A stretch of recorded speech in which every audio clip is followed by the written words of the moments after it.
আলোচনা কৰিব কাৰণে আমি এছটি প্ৰদান কৰিম বুলি বহুতবাৰ লাঞ্ছনা বাঞ্ছনা কৰিছে।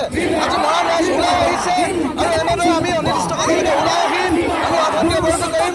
আজি জোৰ সমদল চৰকাৰখনে আমাৰ মৰাণ ৰাইজৰ আগত আহি ক'ব লাগিব আমাক এছটি প্ৰদান কৰিম, অন্যথা আমি ইয়াত গৈ জংগী আন্দোলন কৰিম।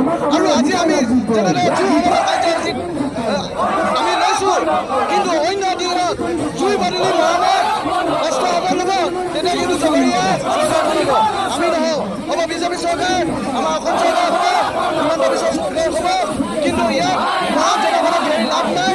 মৰাণ জনগণক যদি জোৰ সমদলত সীমাবদ্ধ নাৰাখি যেতিয়া অস্ত্ৰ হাতত তুলি ল'ব, ইয়াৰ কিন্তু পৰিণতি ভয়ানক হ'ব। আৰু এয়া কৰিবলৈ বিজেপি চৰকাৰ, হিমন্ত বিশ্ব শৰ্মা চৰকাৰখনে সাজু থাকক অনাগত দিনত। যিহেতু আপোনালোকৰ যি কাৰ্যসূচী আপোনালোকে লৈছে জোৰ সমদলত, যদি আপোনালোক অসম চৰকাৰে যদি এই কাৰ্যসূচী যদি আপোনালোকক কোনো গুৰুত্ব নিদিয়ে, পৰৱৰ্তী কাৰ্যসূচী কি ল'ব? আমি পৰৱৰ্তী কাৰ্যসূচী অৰ্থনীতি অৱৰোধ ল'ম।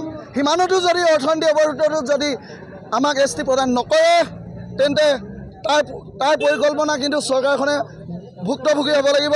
ইয়াৰ একমাত্ৰ দায়ী কেৱল হ'ব হিমন্ত বিশ্ব শৰ্মা।